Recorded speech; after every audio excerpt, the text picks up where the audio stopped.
Thank you, Michael, for your very interesting thoughts. I open now the floor for questions. I have a few questions myself, but I will ask maybe later.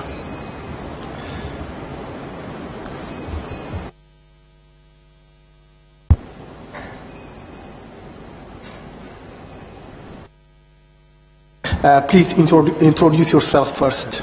My name is Yusuf Amadou, University of Ghana. Talking about promoting content. What I know is most of our intellectuals are not willing to make their work available. So how do we encourage them to make their work available to public? Secondly, especially in Ghana, we don't have common platform where research work can be shared among the universities. And finally, talking about government sponsoring research work, I don't think the government is willing to do that. I'm talking of about 3 weeks now, university professors are on strike. Reason being that government has refused to pay research allowance for last academic year. So if you are talking about government helping research work, I don't think it's possible. So how do you encourage this thing to make it possible? Thank you.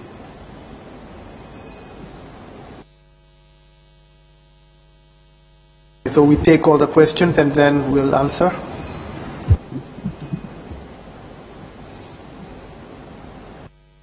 So I'm Nasser Khatani. I'm the Chief Technology Officer for Microsoft in Middle East and Africa. Just a couple of comments and a couple of questions.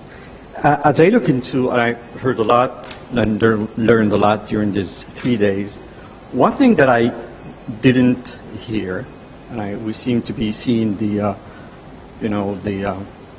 devices that are connected to the internet as, PCs, tablets, and phones. We tend to forget that probably in the next few years, our fridges, our cars, our pacemakers, everything will be connected to the internet. Our cameras in the streets, etc. A lot of devices being connected, which will drive a lot of traffic, a lot of data, etc. And that will be massive. We're talking about in the next few years to have more than 50 billion devices connected to the internet. That's massive. That's really massive. And that actually drives a lot of opportunities for innovation and entrepreneurship, for local developers to do amazing things if we have the proper policies and the proper infrastructure to support that. The other thing that I want to actually add to what Khalid was saying around all the various content that's going on to the internet. If I look into what's happened during the last 5 years, more of the content came from apps. I mean, we see hundreds of thousands of apps going to the web, and that's actually driving a lot of content, a lot of innovation, etc. with young developers and startups going up, building apps, and people consuming. And for that, we need to have proper policies to support, for example, protection for intellectual property, etc. The last thing I want to say is, which I haven't heard from a policy perspective, about how we support content, especially in our region, frankly speaking. I mean, and I think about the bloggers and people who go and post content there. If the first time they actually go and post content on the web, if they go to jail because government, they don't like what they've put in place, so there's no freedom of expression for people to go and publish content, then we have a problem, right? So we need to protect people from, and give them the opportunity to go and put, videos or blogs or whatever. Otherwise, we'll have a problem. Thank you. Thank you. Thank you very much. Vincent Ngundi. I work for the regulator in Kenya. Firstly, I'd like to thank the panelists for a very nice and engaging panel discussion.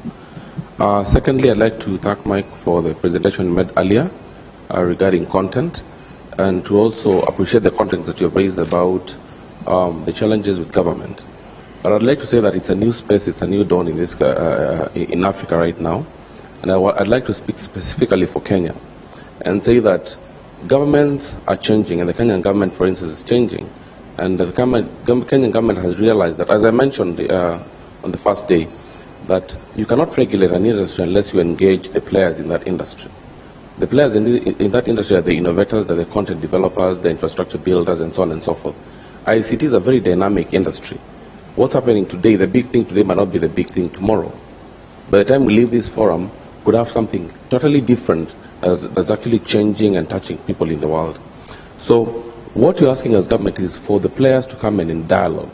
We come and sit together at the same table, look at what the industry needs, so that you also assist the government and regulators in developing regulations that can empower and facilitate the development of the industry. That's what we're looking at. If you look at, for instance, the broadcasting guidelines that were developed by the country, we are realizing there are things like user-generated content, and there are challenges in regulating that. So we can't use or have the traditional mindset, of regulating, the traditional broadcasting when it comes to user-generated content. We know that content such as content that's hosted on IP technology is borderless in nature in one way or another. So we must find innovative and current ways of regulating that kind of content, because we can't also leave it to the industry openly. We must find ways of controlling so that both the industry and the government, which is really representative of the public, benefit.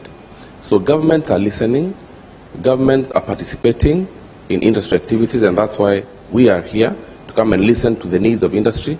That when we go back, we develop policy frameworks, regulatory frameworks, and legal frameworks that actually support the development of enterprise. So I think things have changed. I'd also like to mention that comparing Africa and Europe and the US is a little bit unfair, because the priorities of Africans are different. African countries are grappling with hunger, they're grappling with other many challenges, but at the same time they realize that most of these issues can be dealt with using technology in one way or another. So what I'd say is that come back and let's work together and see how we can support each other in realizing this. Otherwise, Africa is very keen, and in particular Kenya is very keen, in ensuring that we adopt technology to improve lives. Thank you. Thank you, Vincent. Hi, Kyle Spencer, Uganda Internet Exchange Point. 2 comments. First, I believe Brian mentioned the lack of accessible hosting facilities as one reason why there's a lack of local content in the region. I think if providers deployed IPv6, offered affordable flat rate plans, and issued public IP addresses to their customers, they would probably reduce their reliance on data centers in the long run, as people could host their own content.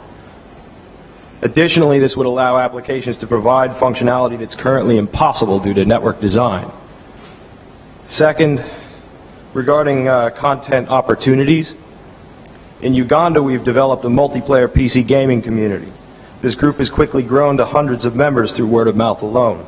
Telecoms are now approaching us to ask if they can sponsor events. It drives local traffic across the exchange, and it's a great source of indirect education and local content. Our players create desktop wallpapers, t-shirts, custom game graphics, custom game levels, and more. We've even inspired the birth of a similar group in Rwanda, though regional routing issues have prevented us from holding cross-border competitions. Thank you. Thank you. Do you have any comments or these observations? There are maybe there was one for you.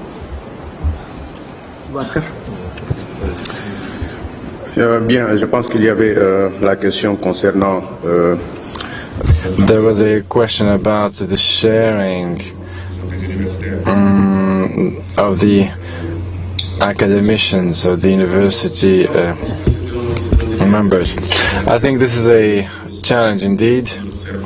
This is something that we have observed in the universities. Various teachers, they don't want to share their knowledge, they don't want to put this knowledge online. There are reasons to that. One of the reasons, for some of them at least, is that the knowledge they are giving are obsolete and they don't want to unveil that. There's another reason. They need some kind of expertise in order to put their knowledge online. But I think things have been changing on the right path. Lots of teachers are now either putting the content of their knowledge online or the totality of their knowledge online. There are capacity building sessions for teachers in order to also offer remote distance classes. There is a massification phenomena in the African universities, and the infrastructures are not enough, are lagging behind. That's why universities are now opting for this kind of remote distance learning. Regarding the platforms for researchers, in Ghana there is a very good platform, Garnet, the National Network of Education and Research of Ghana. I think that all the universities who are members and abide by its chart, they have a partnership platform. They can partner between themselves, but also with other researchers in other countries, in other continents. What we are seeing in different countries of the continent, there are colleagues here that are managing those networks of research and education, is to have a platform in order to share and work together.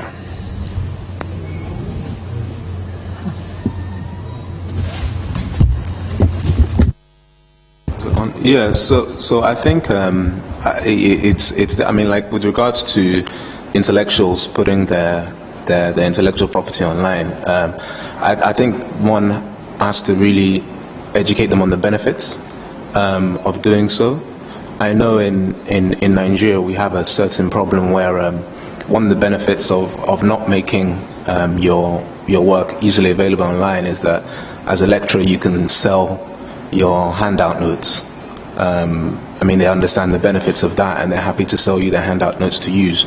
So I think that definitely there should really be. I mean, it's another space for innovation, right?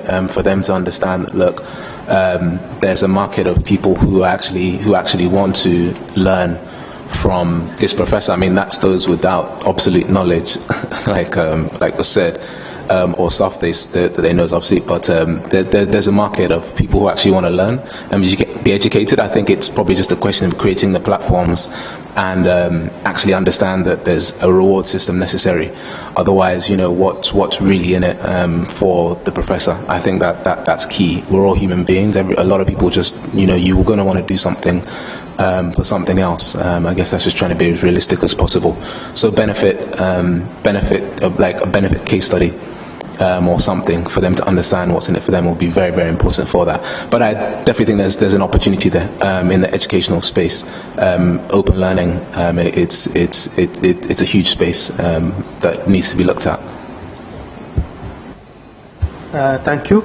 Well, I think it was Nasser who mentioned that maybe the future will be about apps and mobile applications and content.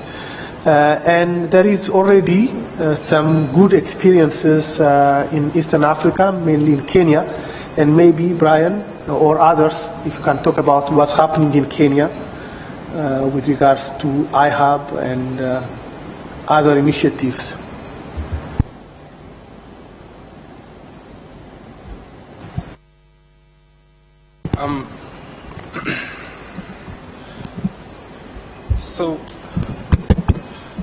So definitely when it comes to apps, and especially when it comes to mobile apps, they are usually they're a quick win. They really are a quick win when it comes to generating a lot of content quickly. And I'm just trying to think of some examples. Maybe we have mobile applications back home that are driving traffic.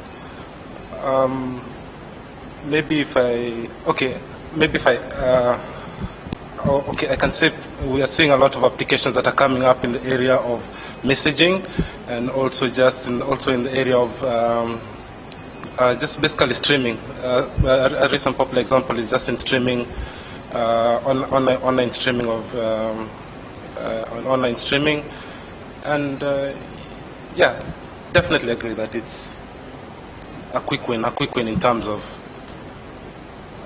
just generating traffic quickly. Thank you. If there is no other comment, I would like to ask one question. As you have heard us saying along these few days, we at the Internet Society have a vision to reverse the current status and by 2020 have 80% of local content, 80% of local traffic in Africa.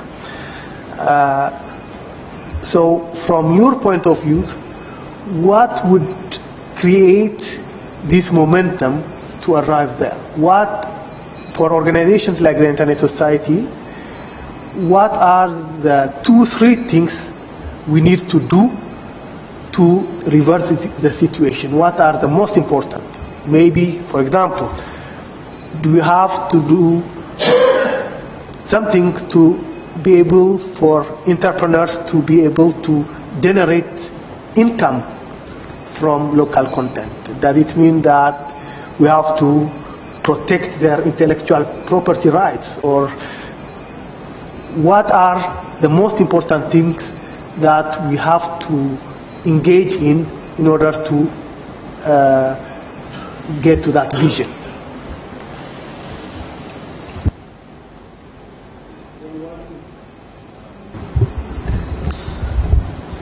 I think for me personally, the forum, I think that was massively important for me to understand and to get a kind of, or to start building up a network of resources within the internet exchange in the ISP area. So I guess I'm not sure what other regions or countries have a similar local internet content forum that was organized by the Lagos IXP earlier this year. But I definitely think that that is very, very beneficial from an education standpoint. Because once guys like us in the entrepreneurial space understand and are educated, it now helps us to obviously say, okay, look, there is this is how we're going to work together to develop local content. So I think for me that's probably one of the standout things of a forum. Not that it will turn into a talking shop, but a forum that actually will have some actionable type of outcomes. It's very important. Khaled? So I think ISOC is already doing a lot of great job in Africa, but there is different layer to attain this objective of 80%. The most important layer is the first one is access, and here you are doing great job either to help deploying exchange point or other stuff that will help increase the number of users and connected people in Africa, because as you know, for today we are only at I think 15% in all Africa, which is really very small number, very small percentage, and as we all know, there is this idea to reach the number of 5 billion internet user by 10 years or 20 years, and I believe that at least we have another 1 billion user to come from Africa by the next decade, and here there is a lot of work. And by that, if you have a huge number of users, it's obvious that all the other industry of the internet, content providers, hoster, all of them will be investing either locally or internationally. There is a lot of money in Africa. There is a lot of businessmen and rich men who are, looking to the sector of the internet, but they are waiting to this sector to reach a certain level where they can trust that they will be able to put their money and to have the return on investment in a safe way.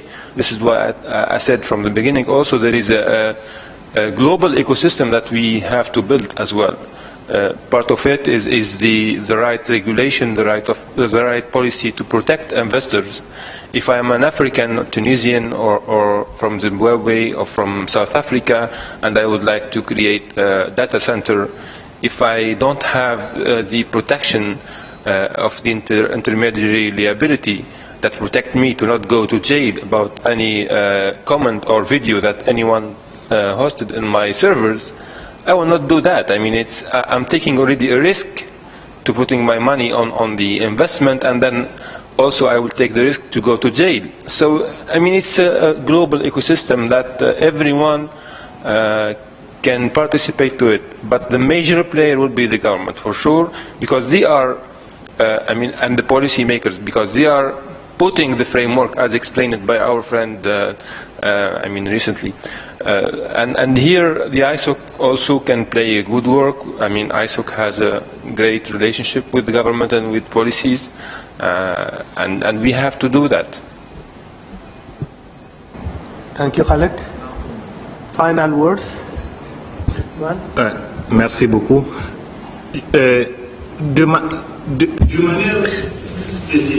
From a general standpoint, we need to be optimistic when we see what happened in the last 10 years in as far as connectivity is concerned in our continent. It's very important to see the little islands,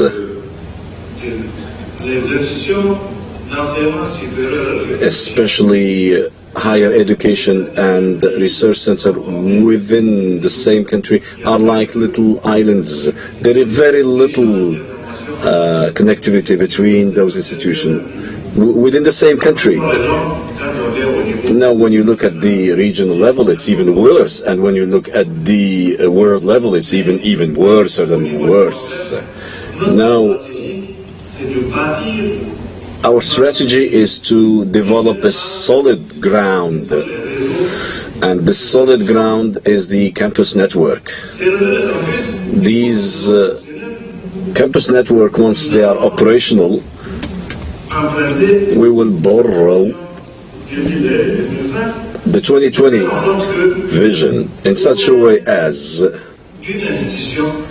within institution that we have maximum traffic within the campus network, so that the user may not have to go outside in our environment to access knowledge. That's why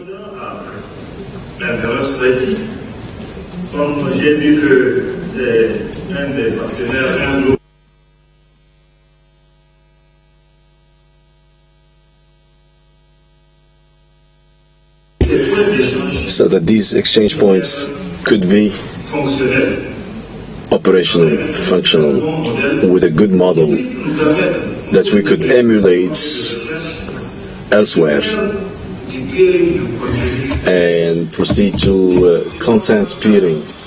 This is basic, especially that the economic model we have is what gives the impression to a lot of people that production of local content is very weak. A lot of publish in big magazines, but these magazines are accessible only when you are a subscriber. And these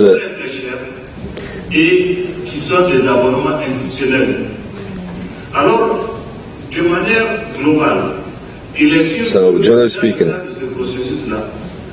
la mise en place des réseaux des campus, des réseaux de campus, des réseaux nationaux d'éducation et de recherche et leur interconnexion au sein de WAFREN, ensuite au niveau d'AFREN et avec leur with AFREN and with their this que l'on puisse atteindre we can reach another objective, so that there are more people, so that they can come and buy content from us.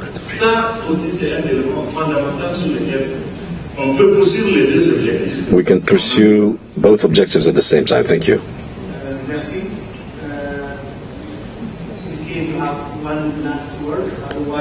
Si vous n'avez pas un dernier mot, on va arrêter cette séance. J'ai appris beaucoup de choses de ce panel.